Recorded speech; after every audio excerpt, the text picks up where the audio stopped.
Hi, everyone. Welcome to First and North. My name is Luke Canellis at Fox 32 in Chicago. Let's bring in the crew. Joining me this week on First and North, the voice of the Detroit Lions, Dan Miller from Fox Detroit. From Fox Milwaukee, Lily Zhao. From Fox Minneapolis, welcome back, Pierre Nugent. Good to see everyone. NFL regular season underway. Bears-Vikings wrapped up week 1 Monday night. Bears losing to Minnesota 27-24. I want to go inside the Vikings locker room after the game before I bring in Pierre.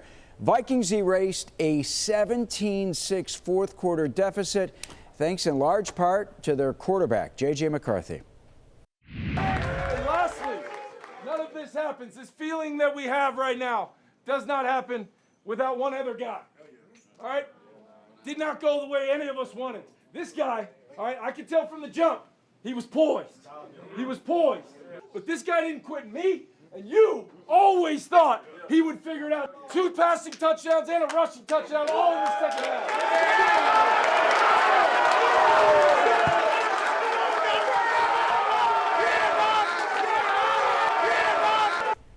All right, I'm going to bring in Pierre. Pierre, obviously we're hurting here in Chicago, but... Lou, I went to bed. I had no idea you guys lost. How did that happen? I went to sleep.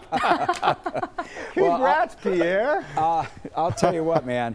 Here in town, there are many who feel that if the Bears were going to lose their home opener and they lost it to J.J. McCarthy, who was from LaGrange Park, who won a state football title at Nazareth, who obviously won a national championship at Michigan, it was okay to lose to J.J. McCarthy, who was terrific down the stretch.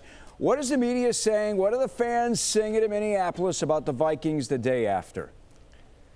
Well, everybody right now, Lou, as you can imagine, is all aboard the J.J. McCarthy bandwagon. For about 3 quarters, it looked like it was going to be a disastrous opener for not just J.J. McCarthy, but the Vikings in general. But how quickly things can turn around in the National Football League. Last night, J.J. McCarthy became the first player in NFL history to account for 3 touchdowns in the fourth quarter of his NFL debut. A remarkable comeback from Minnesota. And like I was saying, it was all doom and gloom, especially in that first half. Lou, you were at the game. You saw how things turned out in that first 30 minutes, and it was looking like it was going to be a Bears victory, no problem, but especially after that pick 6 in the third quarter. But somehow, some way, J.J. McCarthy, I think it's the mental fortitude, Lou, that really has impressed me the most. It's not so much about the throw that he made or the throws that he didn't make. It's the mental fortitude of a young quarterback, and this is how we judge quarterbacks in this league. It's in the fourth quarter. It's winning time, and he was able to put his team on his shoulders. Of course, a lot of other things happened as well throughout the team that allowed Minnesota to go on and win that game. But the mental fortitude of J.J. McCarthy not to get down in the moment and not allow the lights to be too bright for him, that's what impressed me the most. And I think a lot of people are excited about J.J. McCarthy moving forward here in Minnesota. I'm with you. Kid was terrific when it counted most, and we know what he went through last year, so I'm not surprised. Now, before I start, here's what Ben Johnson, head coach of the Bears, had to say after Monday night's loss.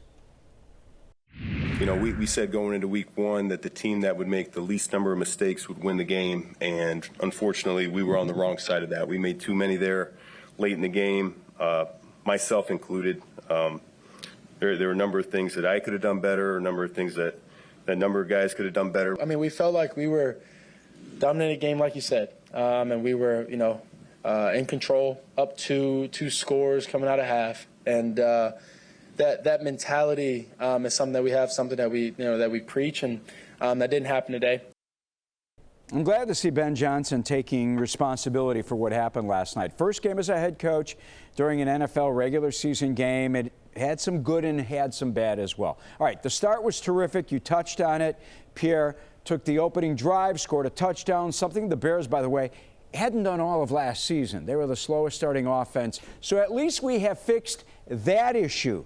The second half, though, was a much different story for this Bears team. Forget about what J.J. McCarthy did. I have seen the movie before with Caleb Williams. I saw it all of last season. And Pierre, I want you to jump in, and don't misunderstand me here. There's plenty of blame to go around in Chicago. 12 penalties for 127 yards. Those 12 penalties, guys, were the most in a game for a Bears team since 2021. 127 penalty yards, most ever for a Bears team in an opener. And you know how that just aggravates the heck out of Ben Johnson, Dan Miller. I know you know that. Pre-snap is an issue, lack of discipline. It falls on the coaches, some of it. Ben Johnson's first game as a head coach, he made some questionable calls as well. Needed every second at the end of the game after a poor decision to challenge that T.J. Hockenson catch. They lost that review. If your kicker can't kick the ball out of the end zone, why not kick it out of bounds? Instead, the Bears lose valuable time, allowing the Vikings to return the kick. And instead of having, as Johnson said in the press conference, 56 seconds left for a possible drive at the end of the game, they had just 16 seconds. Before I get to Pierre, I want to bring in and talk more about J.J. McCarthy. I want to bring you in, Dan Miller from Detroit, and Lily from Green Bay as well. Dan, the narrative in Chicago, now that we look to the Lions game, is that the Lions really missed Ben Johnson's offense and play calling in their 27-13 loss at Lambeau Field. Did they, or was Green Bay's defense just real good at Sunday? Well, first of all, you have to credit Green Bay. They made plays in this game that the Lions didn't make. I think when you start talking about the coordinators, though, there has to be a balance that's struck between what did the coordinators call and how did the players execute on the field. It's very easy to just say the Lions did not play well, it's the fault of the new coordinators. But I think you also have to look at the players. If you look at that opening drive, Lou, the Lions had the Packers in 3rd and 6, 3rd and 9, 3rd and 10. That's exactly where you want to put a team, and then you have to make a play to get off the field, and the Lions didn't do it. Credit the Packers. They made plays and converted. I think if you look at the Lions' offense, 3 consecutive times they got down into the red zone and didn't come away with a touchdown, came away with 6 points. 2 drives at the end of the first half and the drive to start the third quarter. This team historically has turned those into touchdowns. So I think you have to look at it and say they weren't good enough, and you can certainly place some of that on the coordinators, but don't let the players off the hook by just saying it's the plays that were called. That new-look offensive line had issues. The defensive line didn't provide enough pressure. So there was plenty to learn from in this game. But I also think upon closer inspection that they weren't that far off. But listen, if I'm Green Bay, I feel really good about that opening game and really good about getting out of there 1-0 and the fact that they did a lot of things right. So we got our issues to deal with. Green Bay should certainly feel good about the way that game went. And we have our issues here in Chicago as well. Lily, speaking of Green Bay Packers, you look back in history, at least last season, 0-6 against the 3 top teams in the NFC. Jordan Love against the Lions had the best quarterback rating in the NFC in week 1. Defense looked awesome. Micah Parsons played, 29 snaps, but he still, in my opinion, made an impact. I actually felt like with Parsons on the football field, and Dan, by all means, jump in because you've seen enough football over the last 20, 21 years as voice of the Lions. I felt that Parsons actually made his teammates, and this is what a superstar is supposed to do, he made his teammates even better. What do you think, Lily? He absolutely did, and let's just talk about the hype that surrounded his debut in Green Bay. He certainly lived up to it. I mean, the Micah Parsons effect is real. We saw it on the very first snap of the game. Gets by Penei Sewell, who, as we all know, is a terrific player at his position. And so he was going, one-on-one with Penei all day, but just the Micah Parsons effect was seen in real time. He puts pressure on Jared Goff, who throws an interception to Evan Williams. There was that sequence at the goal line where Colby Wooden said it kind of, the sea parted. It was like the Red Sea. It parted, and I was one-on-one with the running back because you had guys double-teaming Rashawn Gary and double-teaming Micah Parsons. And so that's what happens when you have a guy of his caliber along the line. It's getting other guys opportunities. So while it might not show up in the stat sheet as more than just 1 sack, his presence on the field was invaluable for the Packers defense. I think there was a play where they took him off for a 3rd down, and the Lions converted. And so credit to them, but the fact that Micah Parsons was able to disrupt the offensive line and really elevate the play of his fellow defenders says a lot about why the Packers wanted to bring him in and why he is really, really good and why they're paying him the money that they're paying him. So Micah Parsons is for real. We all know it, and he really elevated the play of his teammates. All right, before I bring you back, Dan, real quickly, I want you to listen to Parsons after his first career game as a Packer. These last 6 months was super draining, super toxic for everyone. I mean, it's something that, I don't think no player should have to go through. I think players fate should be decided earlier. I think the fact that I was traded a week before the season, it was really outrageous and rough. It's something where I could have been with these guys getting better and better, and we could have had probably even more dominant start, you know, if that was the decision we was going to make. So I'm just happy that's behind. These guys embraced me. They believe in my talents. They believed in me, and I'm just going to give these guys everything I have because I know what's at stake. I know what they gave up for me to be here, and I'm going to do what it takes for us to win. All right, let me bring back Dan. Dan, I know it's a small sample size, just 29 plays, but do you think there was a Micah Parsons effect last Sunday? There's no doubt. Listen, I've been doing this one way or another for 44 years. And to this day, one of my favorite moments is when the home team comes out of the tunnel and you hear that crowd erupt. I get chills. And I will, when I don't, I'll know it's time for me to leave because I still do. And when Micah Parsons was announced and Lambeau Field exploded, man, you felt that. And there's something infectious about a great player joining your team because it goes back to something that we talk about on this show and that I talk about a lot. It's hope. It's hope that that's the guy that's going to make the difference. And every fan felt it, every teammate felt it, every coach felt it, every executive felt it. So absolutely there was a Micah Parsons effect. Now, how does that work out over 17 games into the playoffs? That's what we have to see. But this is a huge trade.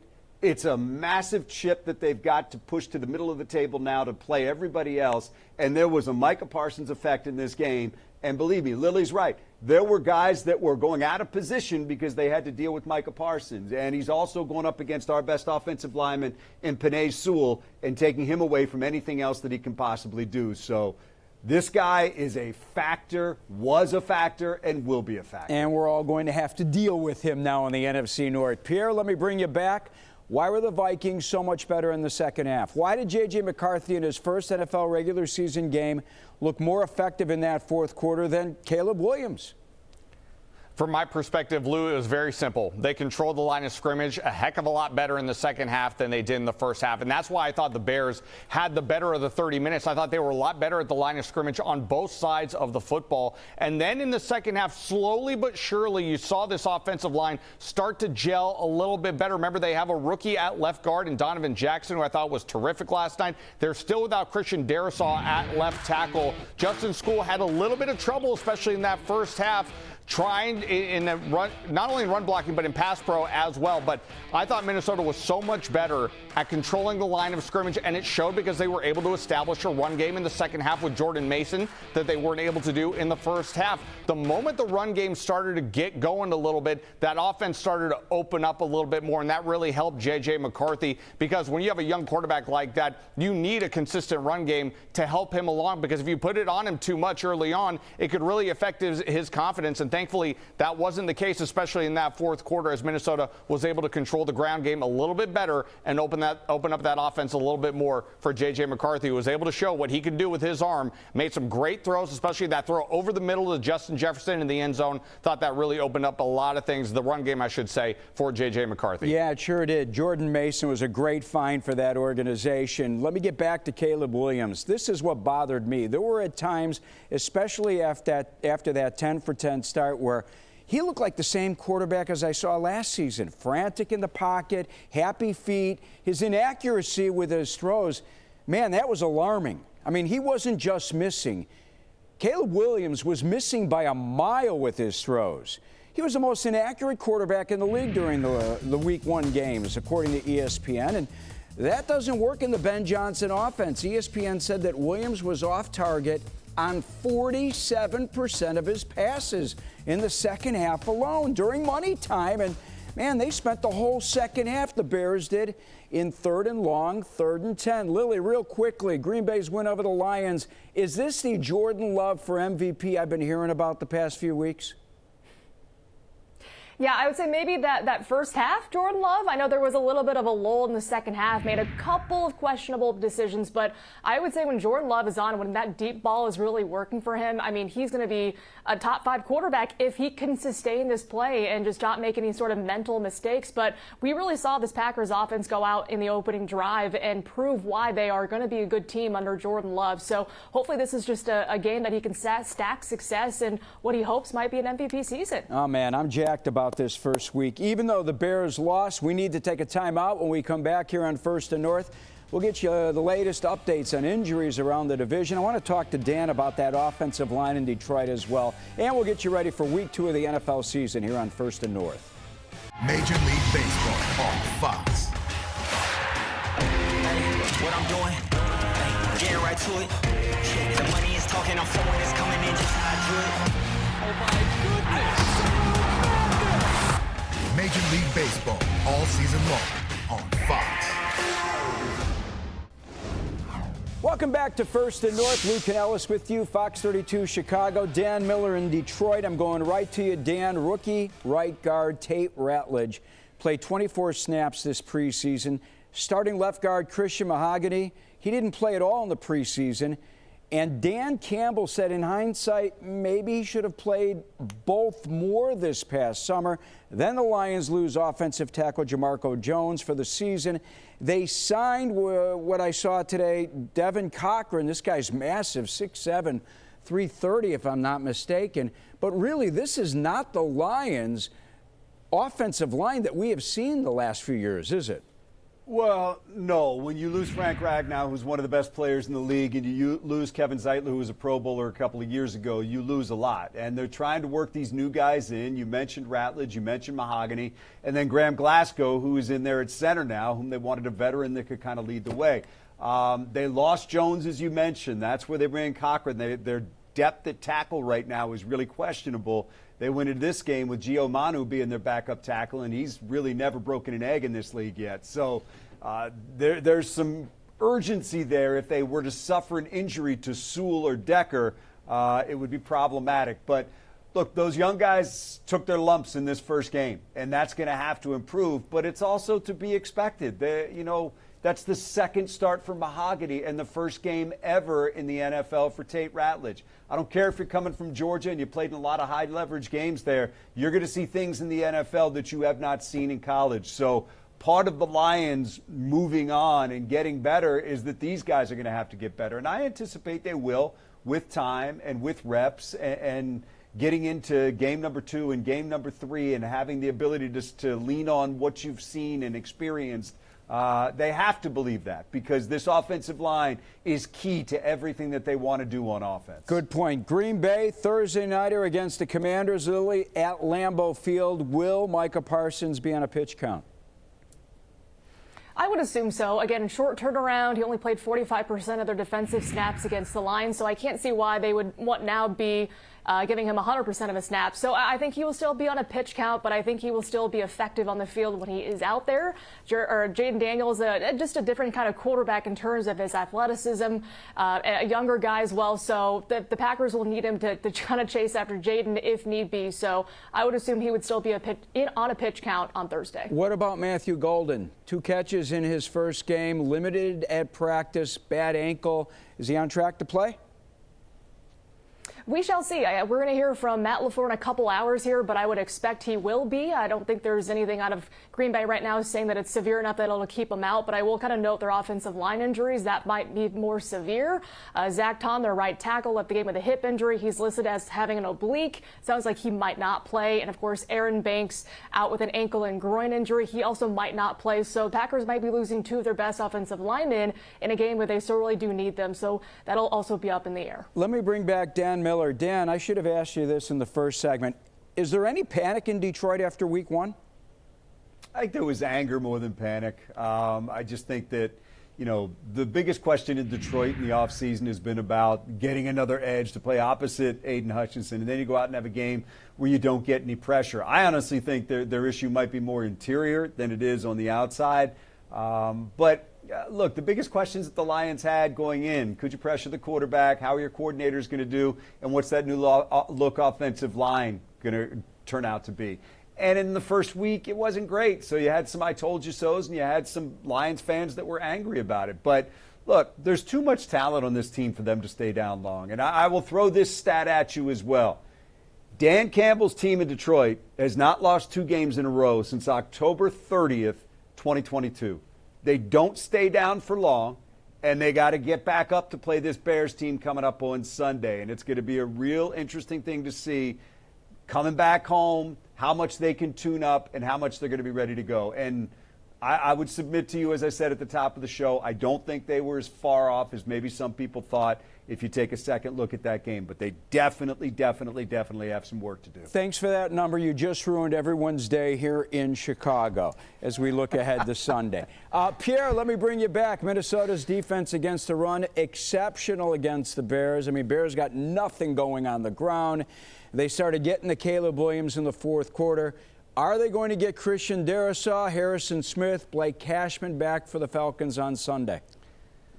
Well, I'm a little more optimistic on Harrison Smith, who's been dealing with an undisclosed illness. He might be, of those three players, the closest one to returning this Sunday night when the Vikings host the Falcons on Sunday Night Football. From what I'm hearing about Christian Darrisaw, even though he was ruled out before the game, I'm not as optimistic that he's going to be ready to return within the next week, possibly two. So I would expect Justice School to get back out there at left tackle for the Vikings this Sunday, barring something that we don't know right now with Christian Darrisaw. But from what I'm hearing, Christian Darrisaw may not be back for at least another week, possibly two. Blake Cashman, hamstring injury, those are always tricky. Could be 1 week, it could be several weeks. So you just don't know with Blake Cashman. But I would be surprised if Blake Cashman suits up on Sunday when the Falcons come to town. Yeah, a lot of soft tissue injuries in this first 2 weeks of the season. Here in Chicago, I'm not pushing the panic button in town. I've been screaming from the mountaintop since the hiring of Ben Johnson, and after talking to Dan when we were together at the owners' meetings in April, Bears fans have to be patient. New head coach, new offensive system, new interior to the offensive line. Even Ben Johnson himself has said that he may need till the bye week, and then he'll regroup after the first 4 games. In Johnson's first year as offensive coordinator in Detroit, I remind you, the Lions opened up 1-6 back then, and he had Jared Goff, who was in his 7th NFL season, and Goff was a 2-time Pro Bowler. He was in a Super Bowl, even though they lost to the Patriots, and he learned under Sean McVay. It's going to take time, Bears fans that are watching, for this Bears offense to come together. And if Ben Johnson decides after 4 games or 6 games or 8 games that he should be getting more out of some of his players, he'll make a change, whether it's at running back, at right guard, and yeah, even at quarterback. All right, we need to take our final timeout. We preview Week 2 around the NFC North when we come back here on First and North.